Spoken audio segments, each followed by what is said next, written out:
ខ្ញុំថាប្រទេសពីរអធិបតេយ្យភាពឯករាជ្យភាពអព្យាក្រឹតនៃរដ្ឋមួយទៅរដ្ឋមួយវាជារឿងធម្មតាទេគឺការគោរពនៅច្បាប់អន្តោប្រវេសន៍ច្បាប់សញ្ជាតិក្នុងអ្វីទៅតាមចម្ពោះទៅតាមលក្ខខណ្ឌដែលនៅក្រោមឆ័ត្រនៃរដ្ឋធម្មនុញ្ញកម្ពុជាអញ្ចឹងមិនបាច់ចាំរដ្ឋាភិបាល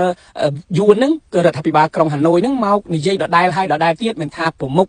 រដ្ឋមានន័យថាអគ្គលេខាធិការបកប្រធានាធិបតីនាយករដ្ឋមន្ត្រីហើយក៏ដូចជាប្រធានសភានៃបកកុម្មុយនីសយួនហ្នឹងគឺថាតែងតែមកទស្សនកិច្ចជាផ្លូវការក្រៅផ្លូវការតែងតែទទូចហើយទទូចទៀតជារៀងរាល់សឹងថារាល់ឆ្នាំគឺថាគេយកចិត្តទុកដាក់ប្រជាពលរដ្ឋយួនហ្នឹងដែលមករស់នៅប្រទេសកម្ពុជាទាំងស្របច្បាប់ទាំងខុសច្បាប់ហ្នឹងគឺថាឲ្យរដ្ឋាភិបាលយកចិត្តទុកដាក់នៅប្រជាពលរដ្ឋរបស់ខ្លួនប្រជាជនរបស់ខ្លួនហ្នឹងនៅកុំឲ្យមានការគំរាមកំហែងបំផិតបំភ័យឬក៏ធ្វើអំពើបែបណាដែលវាផ្ទុយទៅនឹងច្បាប់ប្រទេសនិងការគោរពសិទ្ធិមនុស្សអីគឺថារដ្ឋាភិបាលយួនហ្នឹងមិនដែលភ្លេចអំពីជនជាតិរបស់ខ្លួនមកនៅក្នុងប្រទេសកម្ពុជាទេហើយបើយើងតែងតែគិតមើលថាតាំងតែពីខ្ញុំប្រឡូកចូលឆាកនយោបាយតាមដាននយោបាយតាំងតែយើងនិយាយអំពីប្រជាជាតិកម្ពុជាទី2ខ្ញុំស្ទើរតែមិនលឺ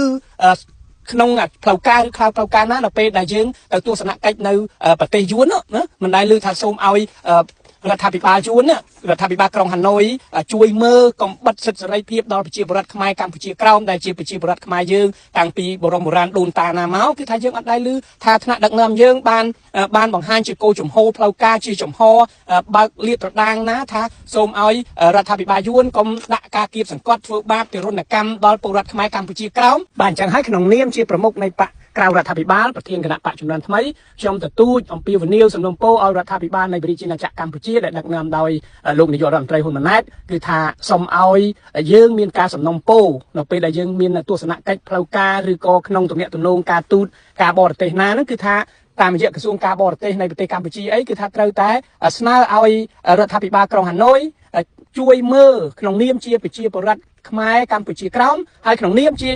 សញ្ជាតិវៀតណាមសញ្ជាតិយួននោះគឺថាត្រូវតែស្មើមុខស្មើមាត់នៃសិទ្ធិរស់រានមានជីវិតសិទ្ធិមិនមានការគំរាមកំហែងបំផិតបំភ័យសិទ្ធិមិនអត់ឃ្លានសិទ្ធិជំនឿជឿជាក់ទៅលើសាសនាអញ្ចឹងខ្ញុំសង្ឃឹមថារដ្ឋាភិបាលទាំងពីរគឺជារដ្ឋឯករាជ្យប្រទេសពីរផ្សេងគ្នាត្រូវតែមានគោលជំហរច្បាស់លាស់គោរពគ្នាស្មើមុខស្មើមាត់គ្នានៅលើច្បាប់ជាតិនិងច្បាប់អន្តរជាតិ